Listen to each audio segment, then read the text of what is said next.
Bonsoir à tous. L'amour moderne est pressé. On se rencontre sur un écran, on s'aime en accéléré, on s'épuise à vouloir que tout soit parfait et surtout tout de suite.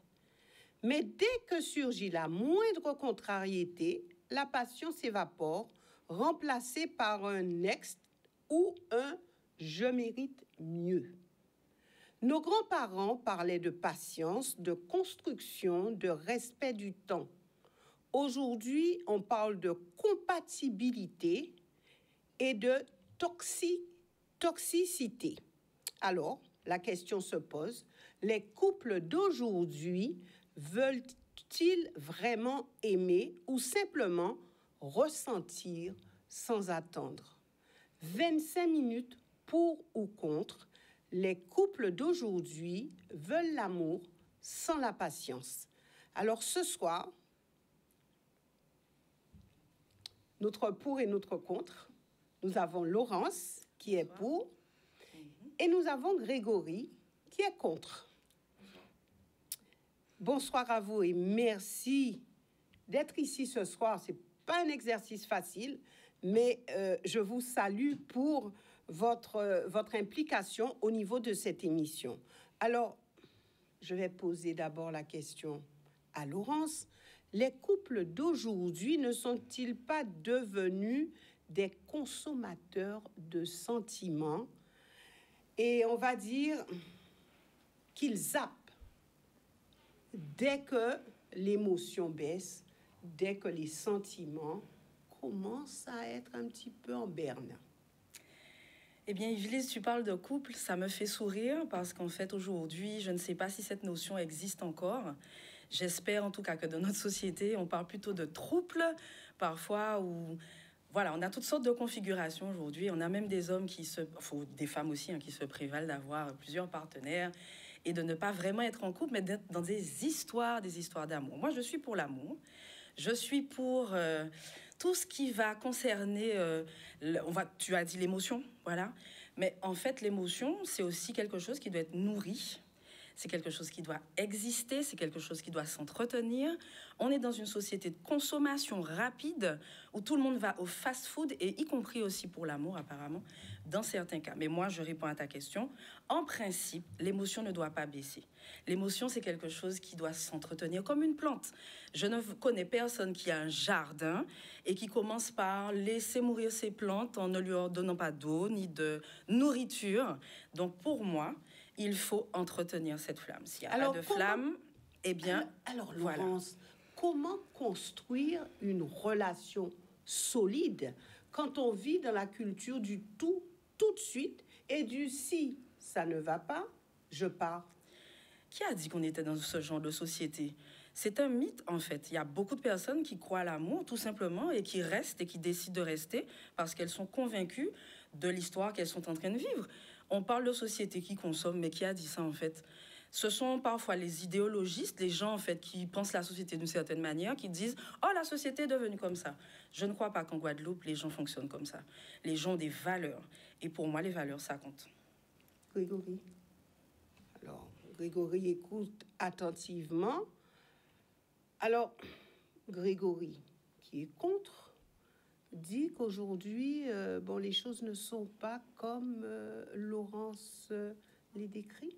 Après, je dis pas que c'est pas forcément, tout n'est pas faux. Enfin, après ça, c'est ma perception. Je suis pas là pour dire que c'est vrai ou faux. Ce sera ma vérité comme la sienne, de toute façon, sur le débat. Mais ce qui est important, c'est que je pense qu'au contraire, on s'arme de patience. Pourquoi? Parce qu'on n'apprend pas à se connaître. C'est-à-dire que souvent, quand on rencontre une personne, on est dans l'euphorie du moment. On dit c'est peut-être la personne de ma vie. Et souvent, il y a déjà certains signes qui nous alertent que ça ne va pas fonctionner. Et on pense qu'avec le temps, on va changer les gens, que les gens vont changer, alors que les gens ne changent pas pour nous. On doit changer pour soi. Et je pense qu'on attend trop de cela. Et donc, on s'arme de patience. On est souvent dans des relations toxiques parce que depuis le départ, on n'apprend pas à se connaître. On n'apprend pas à connaître nos critères. Il y a certaines choses qui ne nous conviennent pas. Pourtant, on se dit, c'est peut-être lui parce que physiquement, elle me plaît, ou intellectuellement. Et on fait l'impasse sur certaines choses. Sauf qu'avec l'usure du temps, parce qu'il y aura eu le poids des disputes, d'élever tous les jours, quoi que ce soit, et ça amène à des relations toxiques. Donc, pour moi, justement, on est très patient. On reste patient, on reste dans des situations souvent qui ne nous conviennent pas. Et je vois souvent des gens même qui restent pour moi pour de mauvaises raisons. Demain, oui, parce qu'on a une maison. Demain, parce qu'on a des enfants. Oui, les enfants sont certes importants. Mais un enfant, la majorité des traumas aujourd'hui viennent de l'enfance. Quand on laisse des enfants voir des parents se disputer, faire ce genre de choses, on crée nous-mêmes en fait ce schéma qui vont reproduire eux-mêmes par le futur, puisque nos enfants sont nos reflets au fond. Mais est-ce que quitter vite, ce n'est pas, je dirais, une forme de lucidité plutôt que manque de patience? Quitter vite. Moi, personnellement, aujourd'hui, je peux rencontrer quelqu'un. Je prends un exemple. Aussi vite rencontré, aussi vite quitté. Parce qu'on a un radar. Pardon? Ça m'étonnerait pas du tout des Parce hommes. qu'on a un radar aujourd'hui. C'est pas une question d'homme, c'est parce qu'on a un radar. Je pense que j'étais pas comme ça. Les hommes ont un radar. Les Non, hommes pas ont non. un radar et les femmes sont naïves et crédibles. Non, c'est ça? la femme femme s'accroche parce qu'il y a une maison et des enfants. La femme qui a appris à se connaître, elle a aussi un radar. Parce qu'elle a une intuition que nous, on n'a pas bien Donc, souvent. elle ne rentre pas dans des relations. Elle ne rentre pas dans un couple. Le plus souvent, les hommes... J'aime bien entendre, parce que c'est un homme qui soulève le problème du radar. Ou voilà. Il y a des hommes... Enfin, moi, je connais des hommes qui me disent qu'au bout de 2 semaines, ils savent s'ils vont continuer avec une femme. C'est le premier soir. Ben voilà, donc alors, qu'est-ce que tu y restes faire? Là, Ça veut dire que tu me trompes en quelque part, parce que dès le premier soir, tu sais ce que tu vas faire de moi. Pardon?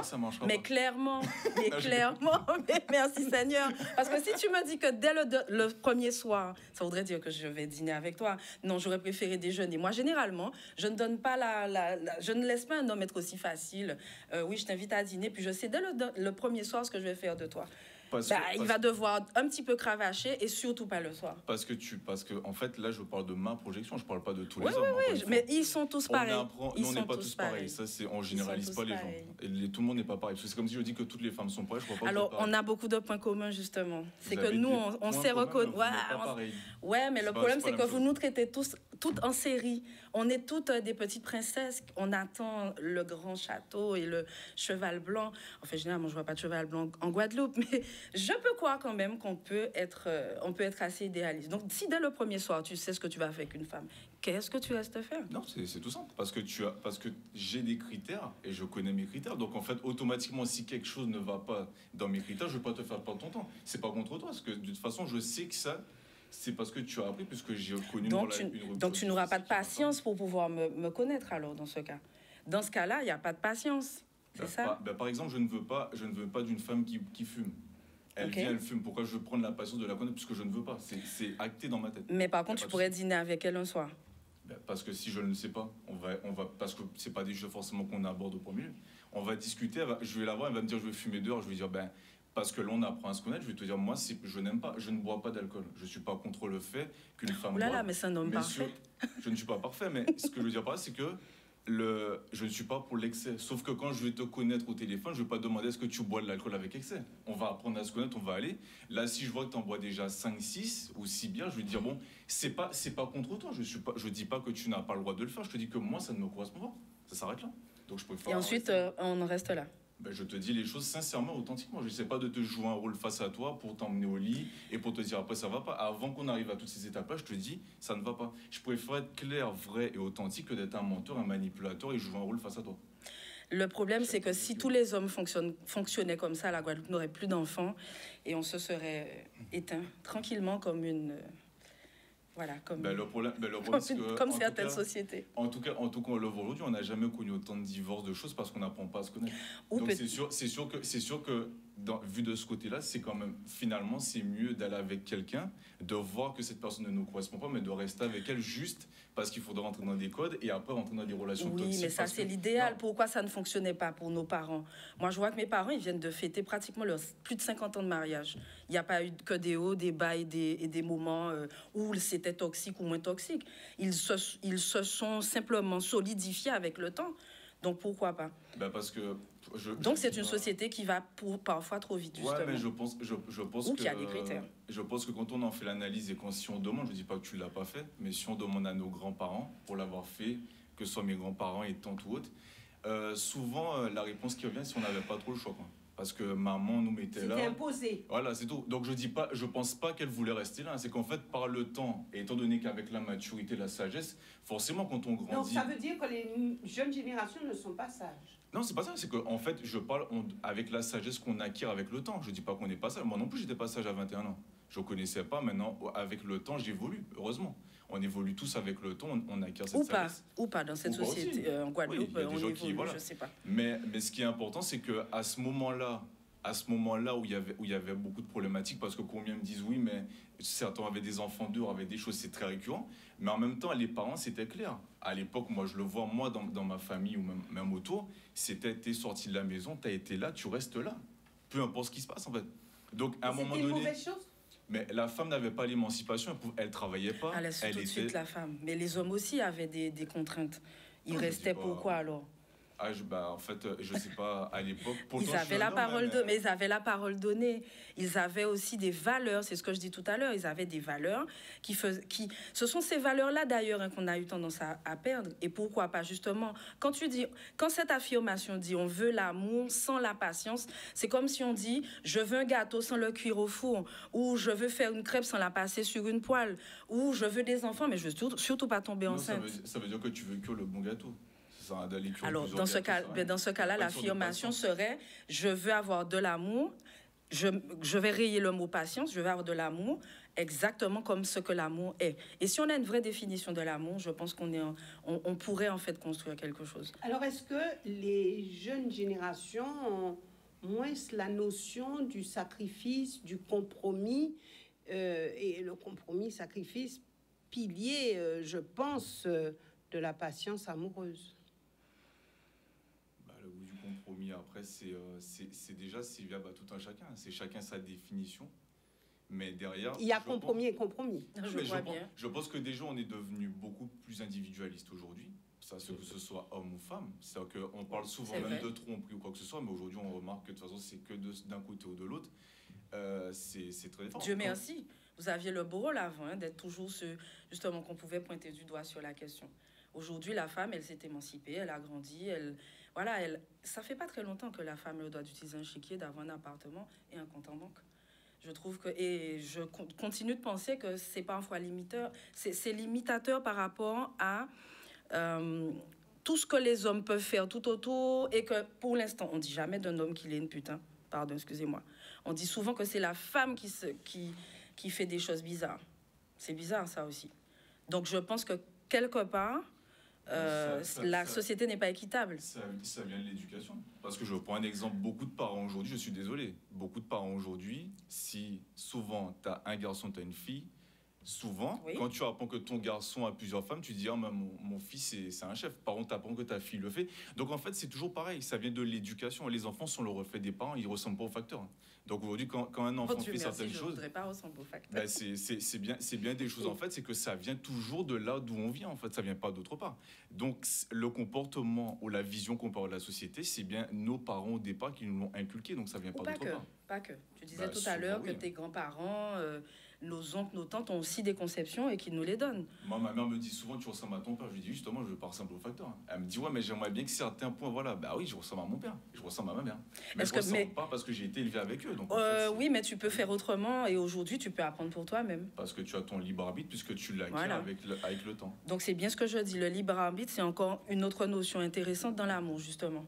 Alors derrière une impatience, est-ce qu'il n'y a pas une peur profonde d'être rejeté, d'être blessé ou de ne pas être assez à la hauteur? Moi, je pense qu'être vrai, c'est quelque chose de très difficile. On est souvent contraint par la société à avoir des barrières, à mettre un masque, tout simplement parce que c'est compliqué dans cette société d'être tout à fait soi-même. Ça vient avec le temps, ça vient avec la confiance. J'ai lu un livre il n'y a pas très longtemps, il y a quelques années, mais je l'ai relu il n'y a pas très longtemps, où on disait justement que les personnes projettent sur vous ce qu'ils sont en quelque part.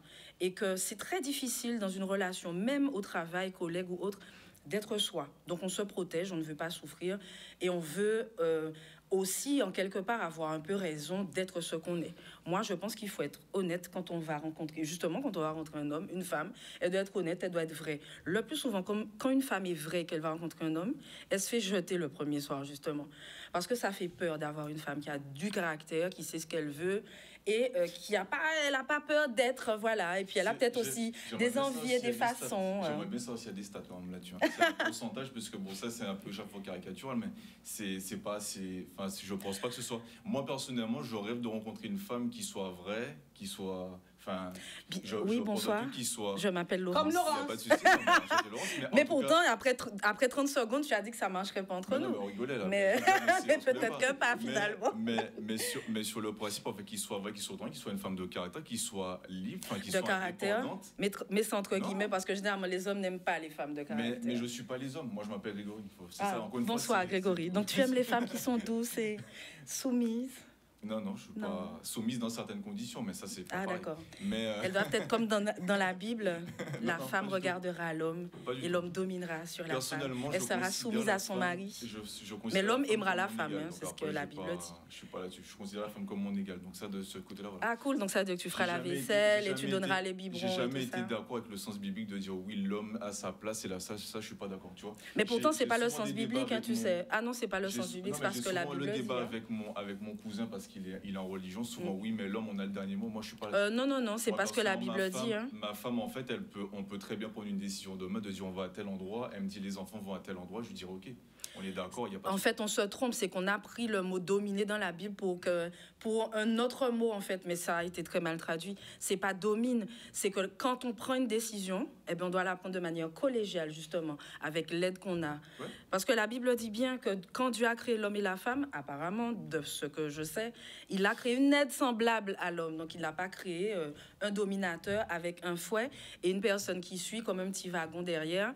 Non. Donc, tu vois, c'est une conception qui est très, très, très match. Alors, juste pour revenir à ce que vous disiez tout à l'heure, ce qui est important, c'est que quand on parle justement d'être vrai et d'être authentique, c'est jouer un rôle au départ, c'est ça le problème. Parce que je prends un exemple.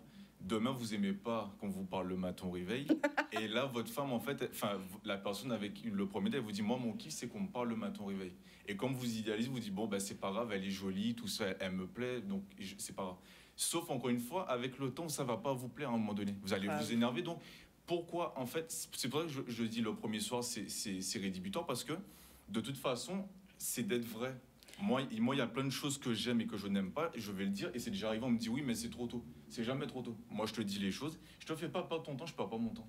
Terminé. Donc, société fast-food quand même, hein, parce que dès le premier soir, je sais déjà combien d'enfants tu veux avoir, si tu veux une grande maison, si tu as tout ce qu'il faut, c'est ça? Non, on parle pas de matériel, on parle de mindset. On parle de ouais, mais je connais très peu de personnes qui vont à un dîner ou à une soirée ou premier date et puis qui commencent par dire, bon, alors, écoute, moi, j'aime le vert, le bleu, le rouge, je veux 3 enfants et voilà mon salaire. Et puis d'ailleurs, tu sais, j'ai horreur qu'on me parle le matin. Je préfère que le café me parle. Et etc. Je connais personne qui fasse ça. Généralement, les gens, ils vont au restaurant et puis ils se parlent, et ils apprennent à se connaître. Ça prend du temps, mais c'est comme ça. Là, je prends un exemple comme ça, mais bon, ça, c'est pas forcément un critère. Ça n'en est pas un pour moi, mais moi, je parle de ce qui est critères principaux. Il y a des choses... Un exemple qui est typique, les langages de l'amour. Aujourd'hui, beaucoup de personnes ne savent même pas ce que c'est. Moi, je vais arriver livre ici, passionnant. Je crois aussi que le même auteur a écrit Les femmes viennent de Vénus et je crois les hommes de Mars. Ouais, ça, c'est le livre le plus toxique du monde. Mais, bon. Mais après, sinon, de base, le langage de l'amour. Qu'est-ce qui dérange dans ce livre? Enfin, parce qu'on rend les comportements toxiques. En fait, on explique en fait qu'on devrait comprendre tel comportement, chacun sa vision. Personnellement, moi, c'est pas. J'ai lu ce livre-là, John Gray. À son âme, tout à fait. Il est encore vivant. Oui. Mais oui. En tout cas, il en a écrit d'autres. Hein. Oui. Personnellement, c'est comment justifier, c'est-à-dire que l'homme quand il est dans sa grotte, tu devrais le laisser. Non, t'es dans ta grotte, dis-le. Oui, mais il y a un auteur antillais qui a écrit un très très bon livre. Dis-le à ta femme. Lorsqu'un homme aime une femme, c'est un auteur antillais. J'espère que tu l'as lu celui-là quand même. Eh bien, je te le conseille. Il a écrit aussi, j'oublie, Fola. Je crois que c'est Foulagade. Il a écrit aussi lorsqu'une femme aime un homme. Et je trouve que pour un Antillais qui a tous les codes des Antillais, franchement, je recommande ce livre. Je viens de l'offrir à un couple, justement, de personnes qui veulent divorcer et qui ne savent plus comment se parler. Il y a eu au moins, et je trouve que pour le coup, c'est pas faire... C'est pas rendre John Gray quand même assez intéressant, mes amis. Lisez ce livre, hein, franchement, ou ces livres, ils sont intéressants. En fait, il y a quand même des gens qui ont voulu expliquer le pourquoi du comment de pourquoi. Moi, oui, j'aime l'idée. Alors, j'aime l'idée que si un homme est dans une grotte et que je ne peux pas comprendre son comportement, comme lorsque mon papa sortait du travail et que ma mère lui tombait dessus pendant les 5 premières minutes, je disais, chérie, s'il te plaît, ne me parle pas. Franchement, j'ai vraiment la tête grosse là ce soir, il faut que j'ai du silence. Bah, je suis contente de comprendre ça avant de me marier. Parce que ça veut dire que chaque fois que je vais tomber sur mon mari ou mon copain, je vais dire, il va dire, putain, ma femme, elle me parle trop, mais c'est quoi ça? Non, mais en fait, non. Il a eu le mérite d'écrire. Elle me saoule. Ouais, oui. Il y a beaucoup d'hommes qui rêvent d'avoir des poupées gonflables à leur côté. Hein. Ils pensent que le fait que la poupée ne soit là que pour un seul usage, c'est intéressant. Mais essayez de nous comprendre un peu aussi. Bah, déjà, sauf de ma part, donc le livre il est très explicite, il est écrit sur sa femme, donc son expérience avec sa femme. En plus. Donc sauf que sa femme, c'est pas toutes les femmes d'ici, enfin du monde quoi. Donc déjà premièrement, parce mais que on a quelques points communs quand même avec elle. Hein. Encore une fois, point commun ne veut pas dire que vous êtes toutes pareilles. Je pense pas que Madame Boissier ou toi vous êtes comme sa femme. Je pense pas. Il y a peut-être des points communs certes. Encore une fois, je ne suis pas contre le fait de l'analyse, c'est pas le sujet, c'est la justification qui en est faite. C'est-à-dire que demain. Encore une fois, moi, si j'ai besoin de prendre du temps, on est ensemble demain, j'ai besoin de prendre du temps. Oh my. J'ai pas à te faire, tu devrais pas chercher à comprendre que j'ai besoin de prendre du temps. Je te dis que j'en ai besoin. Pourquoi? Mais c'est pas tous les hommes qui le disent. Pourquoi tu devrais lire dans mon cerveau? Mais non, mais c'est pas tous les hommes qui le disent, qu'ils ont besoin. Mais c'est pour ça que je te dis que ce livre. Mon papa, il a peut-être plus 10 ans avant de dire ça à ma maman gentiment. Sans fermer la porte ou aller s'enfermer quelque part. Avec toi, c'est que pour moi, ce livre-là, c'est justifier ces comportements-là. Alors que ou peut-être les l'analyse, ou peut-être les comprendre. Oui, mais qu'il fasse l'analyse en disant, il faudrait quand même mieux le dire. Mais lui, il le justifie en disant, ben, vous devriez comprendre que s'il fait ça, c'est ça. Vous devriez comprendre que si elle fait ça, c'est ça. Parce que c'est ce qui est écrit. Hein. Non, j'ai pas la lecture du fait qu'il ait dit, vous devriez comprendre ou pas. Je pense qu'il décortique des comportements parce qu'il a quand même une grande expérience. Hein. C'est un monsieur qui a quand même aidé plus de milliers de couples à rester ensemble. Je pense que de son expérience, il a écrit de cette façon, mais je connais aussi d'autres personnes qui ont écrit de d'autres façons. Laurence, alors, vouloir l'amour sans la patience, est-ce que ce n'est pas vouloir la lumière sans accepter l'ombre? Vouloir allumer une ampoule sans les électricités? Je me sens démunie. Je me sens démunie parce que j'ai l'impression effectivement qu'on veut faire entrer des ronds dans des carrés en fait. L'amour, c'est vraiment compliqué, c'est complexe, ça demande du temps, ça demande beaucoup de temps. Et aujourd'hui, je ne sais pas, le temps c'est de l'argent pour beaucoup de gens. Donc, alors justement, la patience sans réciprocité, Grégory, n'est-elle pas juste une autre manière d'apprendre à souffrir en silence? Non, mais c'est pas ça. Par contre, l'amour, c'est très simple. Ah oui? C'est très facile. C'est pas du tout compliqué, quoi. C'est le truc le plus facile qui existe. Quand on apprend à connaître la personne avec qui on est, quand on accepte apprend. Cette personne, quand on comprend et on se met à sa place, ça devient tellement simple que c'est pas ouais, mais compliqué. On peut croire qu'on accepte quelqu'un, les gens changent. Aujourd'hui, c'est l'être humain. Mais quand on aime quelqu'un et qu'on évolue à côté de cette personne, ben, on évolue. En fait, c'est pas qu'on accepte ces changements, c'est que du coup, on évolue. J'étais en face d'un ami l'autre jour qui me dit qu'il est séparé de sa femme de plus de 25 ans. Et il me dit, écoute, j'ai changé de carrière. Elle ne comprenait pas cela. Nous sommes séparés. Je suis retournée chez mes parents momentanément. Et elle continue sa route. On s'entend, mais tout va bien. Alors, je lui dis, mais c'est dommage, je vous ai connus ensemble. Mais j'étais vraiment intéressée. Là, il me dit, tu sais, j'ai changé. Et je pense qu'elle n'a pas accepté. Ben, ça arrive, les gens changent. Ils évoluent, hein. C'est complexe, hein, ça aussi. Parce que la vérité d'aujourd'hui n'est pas celle de demain. Ben oui, mon mari peut très bien décider d'aller vivre en Thaïlande et moi je reste en Guadeloupe. On fait comment? Il va vivre en Thaïlande et je vais le voir tous les 2 mois. Ça arrive, il y a des couples qui arrivent à faire ça. Mais je dis simplement que ça ne convient plus. Le plus important, c'est quand ça ne convient plus aujourd'hui, c'est d'en discuter. C'est où il y a une issue favorable, il n'y en a pas, mais au moins c'est pas. Mais c'est pas de rester dans un schéma, parce que souvent on reste dans des situations qui ne nous conviennent pas et puis un jour on se réveille. Alors pour le coup, je suis d'accord avec toi. Enfin un jour on se réveille et puis on dit oui mais tu t'en rends compte, ça fait 10 ans. Mais en fait ça fait 10 ans. Parce qu'en fait on rend le comportement de l'autre normal puisqu'on ne lui dit pas. Oui. Donc, lui, il pense que son comportement je peux choisir par exemple par amour justement, parce que je sais que mon conjoint a besoin d'évoluer, parce qu'il y a beaucoup de femmes qui font ça et d'hommes aussi. Le conjoint décide d'un changement et la femme suit. Je connais des gens qui sont partis en Afrique en mission tout simplement parce que leur conjoint avait besoin d'évoluer, ou des femmes qui mettent ou des hommes aussi qui mettent en stand-by leur carrière pour accompagner leur conjoint. Merci. Alors, l'amour, et Laurence a débuté par cela, elle croit en l'amour. Alors, l'amour n'est pas mort, mais il a juste changé de rythme. Hier, on confondait patience et soumission. Aujourd'hui, on confond vitesse et sincérité. Entre les deux, il reste une vérité. Aimer, c'est tenir, pas pour tenir l'autre, mais pour tenir le lien, même quand le vent souffle. Et peut-être qu'aimer vraiment, c'est accepter d'attendre que l'autre apprenne à aimer à son tour. On n'est pas là pour juger, on est là pour comprendre. Excellente soirée. Merci.